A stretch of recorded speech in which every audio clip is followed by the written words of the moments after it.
பூனையோட பால் குடிக்கிற பழக்கத்தை மாத்தின தெனாலிராமன். கதை கேட்கலாமா?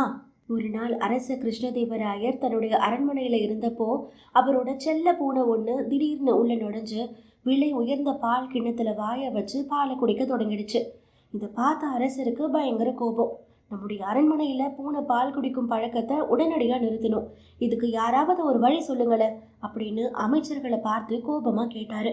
மற்ற அமைச்சர்களும் இதை ஒரு வாய்ப்பா பயன்படுத்தி எப்படியாவது அந்த தெனாலிராமனை இதுல சிக்க வைக்கணும்னு சூழ்ச்சி செஞ்சாங்க.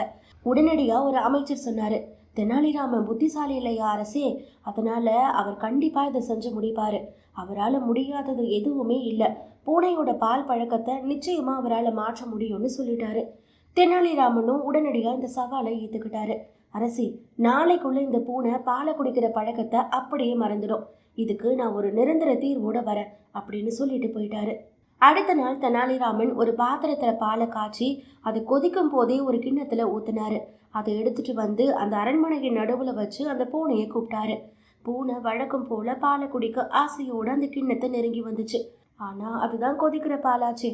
பாவம் அந்த பூனை தன்னுடைய நாக்கை நீட்டி பாலை தொட்ட அடுத்த கணம் மியாவ் மியாவ் மியாவ்னு அப்படியே அலறி போய் அதோட நாக்கு வெந்து அந்த இடத்த விட்டு பயந்து போய் ஓடி போயிடுச்சு.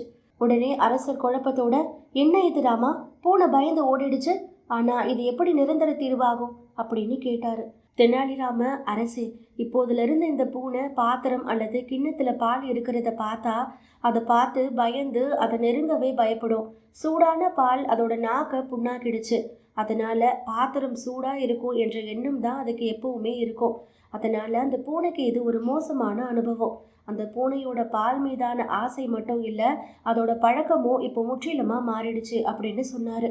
அரச கிருஷ்ணதேவராயர் சிரிச்சு மகிழ்ந்து தெனாலிராமனோட புத்திசாலித்தனத்தை பாராட்டினாரு.